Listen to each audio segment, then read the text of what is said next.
Wah wah wah, benar-benar di luar dugaan. Rusia tiba-tiba tantang timnas Indonesia. Kira-kira kapan laga tersebut dilaksanakan? Begini info mengejutkannya. Waduh, ada apa ini? FIFA tiba-tiba turun tangan di tengah kabar timnas Indonesia lawan Rusia. Kira-kira ada apa ya? Wah wah wah, fans Garuda harus simak sih ini. Justin Hubner tiba-tiba bongkar rahasia besarnya ketika ingin gabung timnas Indonesia. Kira-kira rahasia besar apa itu? Begini info mengejutkannya. Striker berkelas Eropa mengaku dikontak PSSI. Kira-kira siapa pemain tersebut? Yuk saksikan beritanya hingga selesai.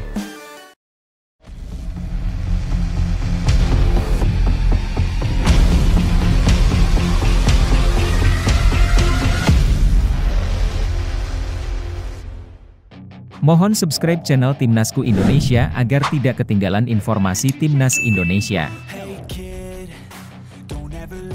Negara ranking 35 dunia FIFA tantang Timnas Indonesia. Siapa sangka sebuah kabar mengejutkan datang dari negeri beruang merah.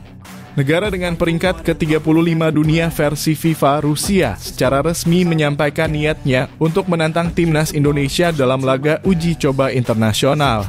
Kabar ini tentu saja jadi sorotan bukan hanya karena perbedaan ranking FIFA yang mencolok, tapi juga karena ini adalah hal yang benar-benar di luar dugaan.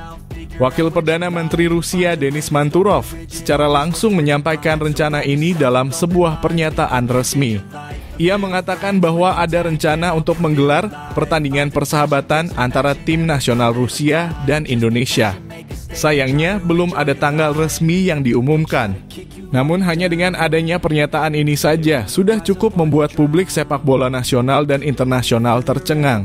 Menariknya, PSSI hingga saat ini belum menerima proposal resmi dari Federasi Sepak Bola Rusia (RFU).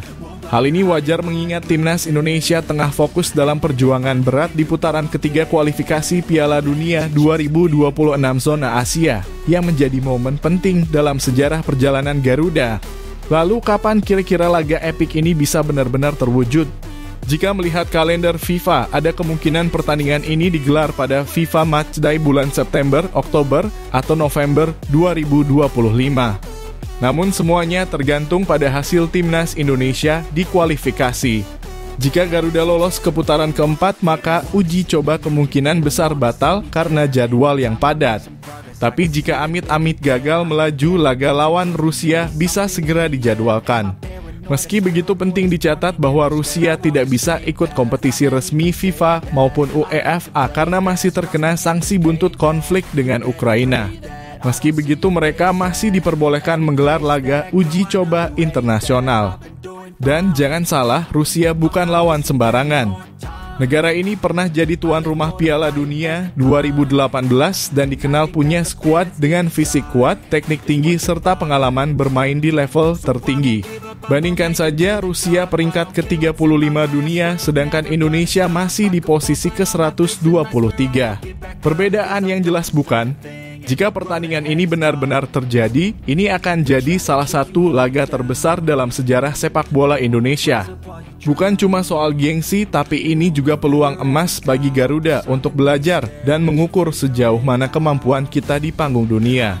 Nah, sekarang kami ingin dengar pendapat kamu semua. Apa menurut kamu timnas Indonesia siap menghadapi tantangan dari Rusia? Perlukah laga ini diprioritaskan meski lawannya berasal dari Eropa dan punya ranking jauh lebih tinggi? Tulis opini kamu di kolom komentar.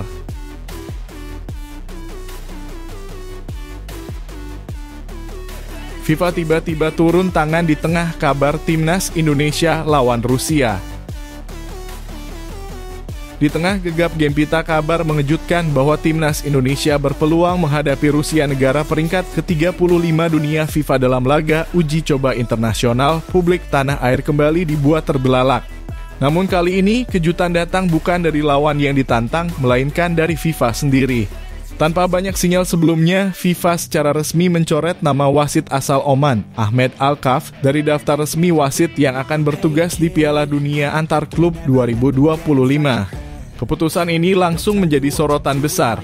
Terlebih bagi pecinta sepak bola Indonesia yang masih belum bisa move on dari kontroversi laga antara Bahrain versus Indonesia di kualifikasi Piala Dunia 2026 zona Asia. Masih ingat pertandingan pada 10 Oktober 2024 lalu? Kala itu timnas Indonesia nyaris mengukir kemenangan dramatis atas Bahrain. Gol Rafael Struijk di menit ke-74 membuat Garuda unggul 2-1. Namun wasit Ahmed Alkaf memberikan tambahan waktu 6 menit yang kemudian membengkak hingga menit ke-99. Dan di detik-detik krusial tersebut, Bahrain mencetak gol penyeimbang. Skor akhir 2-2 yang membuat harapan penuh jadi sirna dan memicu kemarahan netizen serta berbagai pihak di Indonesia. Kini Ahmed Alkaf dicoret dari daftar wasit Piala Dunia antar klub oleh FIFA bersama dua koleganya dari Oman. Meski FIFA tidak mengungkap secara langsung alasan pencoretan ini, banyak yang menduga keputusan ini erat kaitannya dengan menurunnya kepercayaan AFC terhadap kualitas wasit asal Oman, terutama dalam pertandingan-pertandingan besar dan berisiko tinggi. Tentu saja Asosiasi Sepak Bola Oman (OFA) tak tinggal diam. Mereka mengeluarkan pernyataan resmi yang mengecam keras keputusan FIFA tersebut. Bahkan Ketua OFA, Sheikh Salam Al-Wahaibi, langsung menghubungi Presiden AFC, menyatakan bahwa ini adalah tindakan tidak adil dan merugikan wasit-wasit Oman yang punya rekam jejak panjang di kancah internasional. Namun publik Indonesia melihat ini dari sudut yang berbeda. Banyak yang menilai keputusan FIFA mencoret Alkaf sebagai bentuk keterlambatan keadilan. Sebuah langkah yang meski tak mengubah hasil pertandingan, tapi seolah menjadi pengakuan diam-diam bahwa ada sesuatu yang tidak beres di laga Bahrain versus Indonesia tersebut. Yang pasti dua kabar besar ini datang hampir bersamaan, Rusia menantang timnas Indonesia, dan wasit yang pernah merugikan kita dicoret dari turnamen besar. Lalu menurut kamu, apakah pencoretan Ahmed Alkaf ini memang pantas dilakukan? Ataukah ini justru bentuk politisasi sepak bola di level internasional? Tulis pendapatmu di kolom komentar.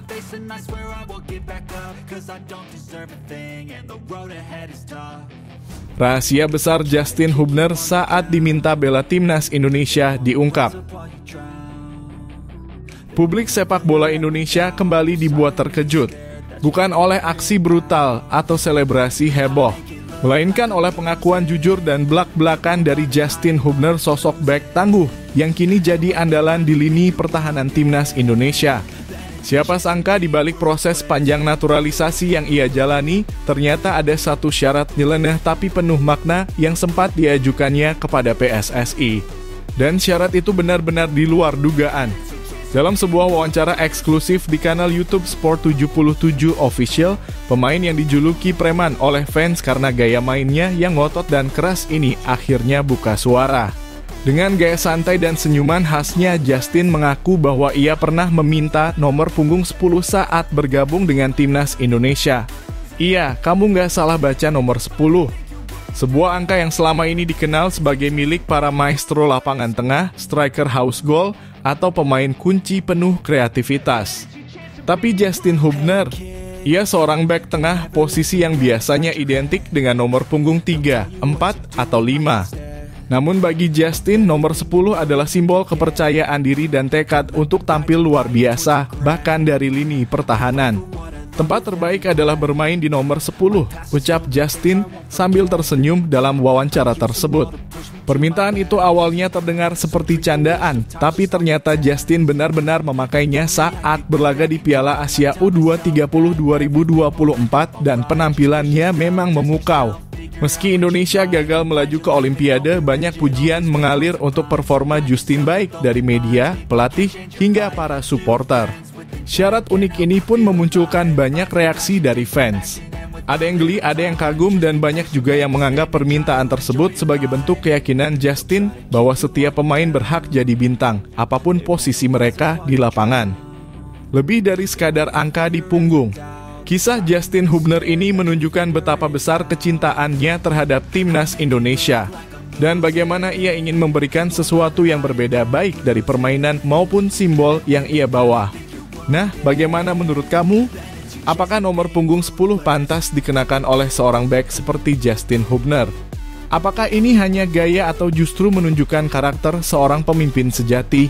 Tulis pendapatmu di kolom komentar.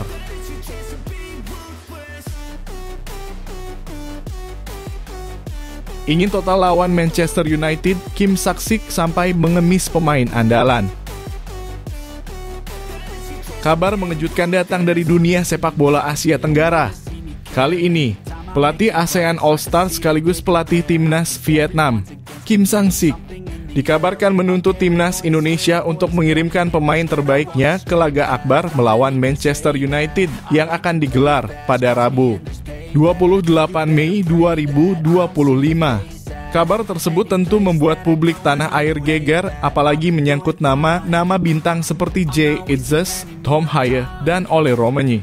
Dalam unggahan viral di media sosial, disebutkan bahwa Kim Sang-sik kecewa berat pada PSSI karena hanya mengirimkan 2 pemain saja ke tim ASEAN All-Stars, yaitu Asnawi Mangkualam dan Muhammad Ferrari.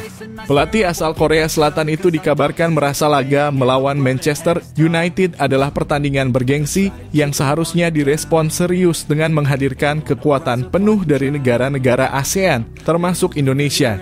Namun benarkah Kim Sang-sik benar-benar kecewa dan meminta pemain terbaik Indonesia?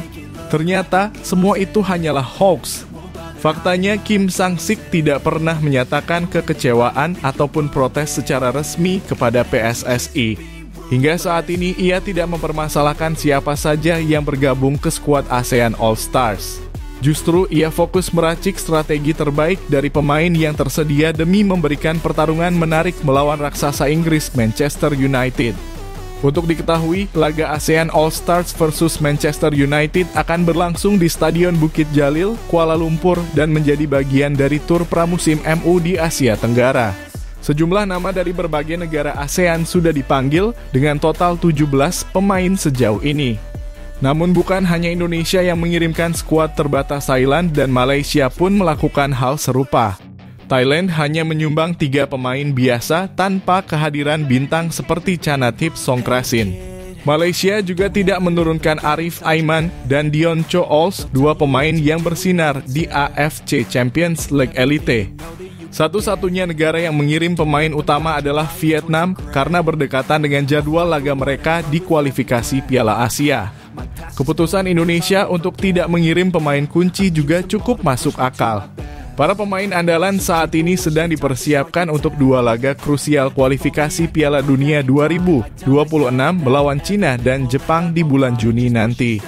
Fokus penuh dibutuhkan untuk memastikan Indonesia bisa mencetak sejarah lolos ke babak berikutnya. Jadi, bagaimana pendapat kamu tentang kabar ini? Apakah Indonesia seharusnya tetap mengirim pemain terbaik ke ASEAN All-Stars? Atau justru lebih bijak menyiapkan tim untuk laga resmi yang lebih penting? Tulis pendapatmu di kolom komentar.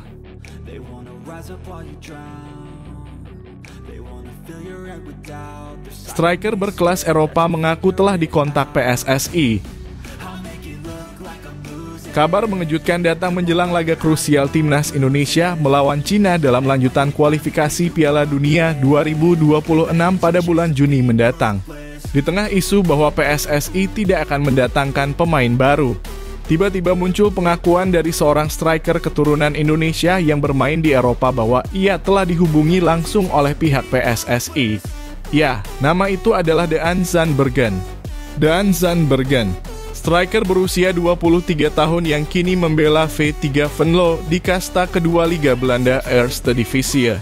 Secara terang-terangan menyebutkan bahwa ia telah dihubungi oleh staf PSSI kurang dari sebulan terakhir. Hal ini disampaikan oleh Yus Anugraha dalam channel YouTube-nya yang mengungkap bahwa Daan menjalin komunikasi dengan seorang staf bernama Fardi dari Federasi Sepak Bola Indonesia. Dia dalam kurung Daan Pure Striker. Tinggi badannya oke di atas 180 cm. Dan kabarnya dia baru-baru ini dihubungi staf PSSI, ungkap Yusa. Sontak pernyataan ini membuat publik pecinta sepak bola nasional heboh. Pasalnya, PSSI sebelumnya sempat menyebut tidak akan mendatangkan pemain baru untuk pertandingan melawan Cina dan Jepang di bulan Juni nanti. Tapi dengan adanya kabar ini, apakah strategi PSSI sebenarnya justru tengah menyimpan kejutan besar? Banyak yang mulai berspekulasi bahwa Dean Zandbergen bisa jadi senjata rahasia timnas Garuda. Dengan postur ideal dan pengalaman bermain di beberapa klub Eropa seperti Sparta Rotterdam, Jong Sparta, FC Dordrecht, dan kini V3 Venlo, Dean memiliki modal penting sebagai seorang penyerang tajam yang bisa menambah daya dobrak lini depan Indonesia. Meskipun baru mencatatkan 1 assist dalam 6 laga terakhir bersama V3 Venlo, gaya bermain dan pengalamannya di kompetisi Eropa tentu bisa memberi warna berbeda bagi skuad Sintayong. Apalagi Dean memiliki darah Indonesia dari sang kakek yang membuatnya memenuhi syarat untuk proses naturalisasi. Pertanyaannya sekarang, apakah Dean akan langsung diproses untuk laga melawan Cina? Atau PSSI tengah menyiapkan kejutan lain di luar radar publik? Satu hal yang pasti, posisi striker memang menjadi salah satu titik lemah timnas yang butuh penguatan.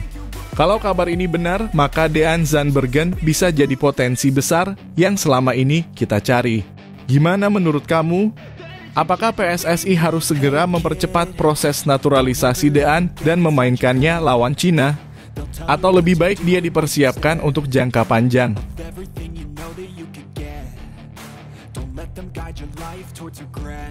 Belum juga bermain, timnas Indonesia U23 dikabarkan cetak sejarah baru. Siapa sangka sebelum peluit pertama dibunyikan, timnas Indonesia U23 sudah lebih dulu menorehkan sejarah di ajang Piala AFF U230 2025. Hal ini benar-benar di luar dugaan karena untuk pertama kalinya dalam sejarah keikutsertaan mereka, skuad Garuda Muda resmi masuk dalam pot 1 pada drawing grup Piala AFF U23. Ya, ini bukan sekadar pencapaian biasa.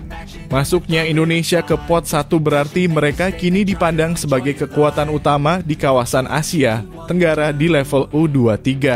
Padahal pada edisi-edisi sebelumnya seperti tahun 2019 dan 2023, timnas U23 bahkan tidak pernah menempati posisi unggulan. Lompatan besar ini tentu membuktikan bahwa performa anak-anak muda Indonesia kini semakin diperhitungkan. Keberhasilan masuk pot 1 ini bukan datang secara instan. Ada 2 alasan kuat di balik pencapaian bersejarah ini. Pertama, Indonesia sukses menjadi runner-up di edisi 2023 setelah tampil luar biasa hingga babak final meski akhirnya harus takluk dari Vietnam lewat drama adu penalti. Kedua, Indonesia menjadi tuan rumah di edisi 2025 ini. Sesuai regulasi, tuan rumah otomatis masuk pot 1 saat pengundian grup. Sekadar flashback, timnas U23 di edisi sebelumnya dalam kurung 2023 tampil penuh kejutan. Tergabung di grup B bersama Malaysia dan Timor Leste, mereka berhasil lolos ke semifinal setelah mengalahkan Timor Leste dan kemudian mengalahkan Thailand di semifinal dengan skor meyakinkan 3-1. Sayangnya di final mereka harus mengakui keunggulan Vietnam lewat adu penalti yang menegangkan. Kini di bawah asuhan pelatih baru Gerald Van den Burg, publik tentu menaruh harapan besar pada timnas U23. Apalagi Stadion Utama Gelora Bung Karno dan Stadion Patriot Candrabhaga akan menjadi saksi perjuangan Garuda Muda. Bermain di kandang sendiri tentu menjadi motivasi tambahan untuk mengangkat trofi Piala AFF U23 untuk pertama kalinya. Pertanyaannya sekarang, apakah timnas U23 Indonesia mampu membayar kepercayaan sebagai unggulan pot 1 dengan gelar juara di rumah sendiri? Mampukah Van den Burg menciptakan sejarah baru bersama Garuda Muda di hadapan puluhan ribu supporter merah putih? Yuk, tuliskan pendapatmu di kolom komentar.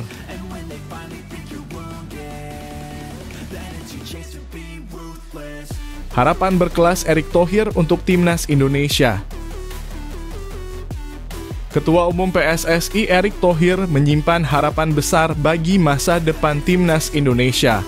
Dengan ambisi yang berkelas, Erick menargetkan bahwa timnas Indonesia akan mampu konsisten lolos ke Piala Dunia dengan fokus pada kesempatan besar yang ada pada kualifikasi Piala Dunia 2026. Meski sebelumnya target lolos ke Piala Dunia ditetapkan pada 2038, Erik optimistis bahwa peluang timnas Indonesia lebih cepat dari yang diperkirakan, bahkan bisa terwujud pada 2026 mendatang. Erick Thohir mengungkapkan bahwa roadmap yang telah dirancang oleh PSSI memang awalnya mematok target jangka panjang, yaitu lolos ke Piala Dunia pada 2038. Namun dengan melihat perkembangan dan peluang yang ada saat ini, target tersebut bisa tercapai lebih cepat. Ini yang kami inginkan. Kami ingin maksud saya dari roadmap meskipun kami menargetkan timnas Indonesia lolos ke Piala Dunia pada 2038, ujar Erik dalam sebuah wawancara di kanal YouTube The Highway. Menurut Erik, meski target awal adalah pada tahun 2038, pencapaian lebih cepat tetap menjadi kemungkinan besar, terlebih dengan perbaikan terus-menerus di segala aspek sepak bola Indonesia. Salah satu program utama PSSI adalah menargetkan timnas Indonesia untuk masuk dalam 45 besar FIFA. Saat ini timnas Indonesia masih berada di peringkat 123 FIFA per 3 April 2025. Namun Erik memiliki keyakinan besar bahwa dengan program pengembangan yang tengah disusun, timnas Indonesia bisa menembus 45 besar dalam beberapa tahun ke depan. Erik juga menekankan pentingnya program jangka panjang yang mencakup berbagai pembenahan dan pengembangan dalam sistem sepak bola Indonesia. Salah satu langkah penting yang dia rencanakan adalah memperkuat struktur kompetisi domestik hingga meluncurkan Garuda Academy sebagai tempat pengembangan pemain muda. Program ini diharapkan mampu mencetak pemain-pemain berkualitas yang bisa memperkuat timnas dalam jangka panjang. Selain itu ada pula program manajemen olahraga yang akan segera diluncurkan oleh PSSI yang diharapkan dapat mendukung pengelolaan sepak bola Indonesia ke arah yang lebih profesional dan terorganisir dengan baik. Saat ini timnas Indonesia berada di posisi keempat dalam klasemen sementara grup C putaran ketiga kualifikasi Piala Dunia 2026. Meski berada di belakang Jepang yang sudah memastikan diri sebagai juara grup, serta Australia yang menempati posisi kedua, peluang timnas Indonesia untuk melangkah lebih jauh masih sangat terbuka. Dengan koleksi 9 poin dari 8 pertandingan, Garuda memiliki kesempatan besar untuk melaju ke putaran final Piala Dunia 2026, asalkan bisa mempertahankan performa dan fokus dalam sisa pertandingan.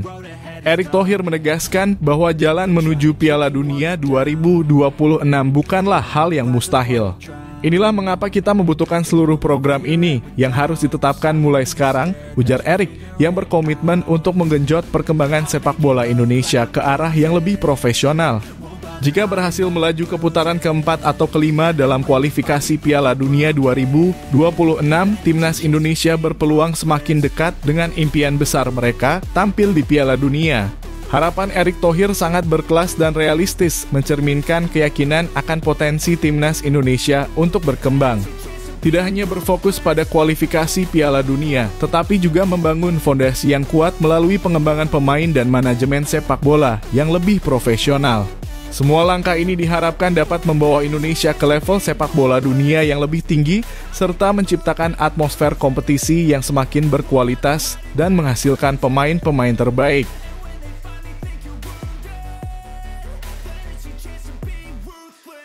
Media Cina sebut laga kontra timnas Indonesia bagaikan pertarungan hidup dan mati.